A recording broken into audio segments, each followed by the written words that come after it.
Yes, ndonge ndabasuje mwese mukurikiranye Umuririmbyi Gatatu TV aho muherereye hose mu nce zigiye zitandukanye z'isi yose, ku mugabane w'Uburayi, umugabane wa Afurika, umugabane wa Aziya. Mwese turabasuhuje, tubifurije amahoro y'Imana, gukomera muri byose mu buzima bwanyu, ibyo mukora byose Imana y'amahoro ibashyigikire.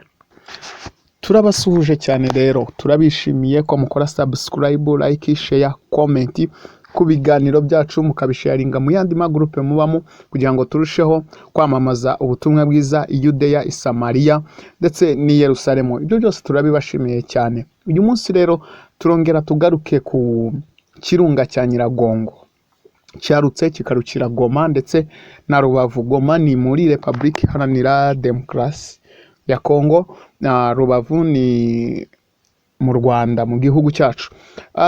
Habaye rero ibintu bidasanzwe birimo biratuma twinginga abakozi b'Imana aho muherereye hose, mufata umwanya mwiyiriza ubusa, muhamagara ubwiza bw'Imana, dusobanukirwe n'ibirimo kuba. Bamwe barimo arabivuga ukwabo, abandi ngo ni ukugaruka kwa Yesu Kristo, abandi ngo ni ibyaha by'abantu.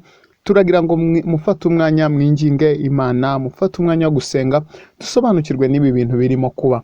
Ubwo hatangiye kuboneka ibintu bidasanzwe hamwe na hamwe mu duce tugiye dutandukanye, hari umushyitsi, harahinda umushyitsi uteye ubwoba cyane, umutingito ukaza.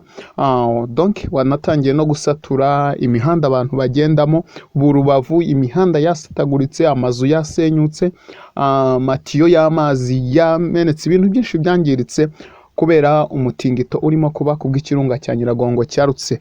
Mwese rero mbabwire ngo aho muherereye hose, uyu ni umwanya mwiza, ni umwanya wo kugira ngo dufate dusenge Imana, twinginge ubwiza bw'Imana butinde ku buzima bwa buri muntu, kandi umuntu wese atangire yiyunge n'Imana, avuge ngo Mana mbabarira, nanjye hano byagenze gutya na gutya, kugira ngo tubashe kuzabona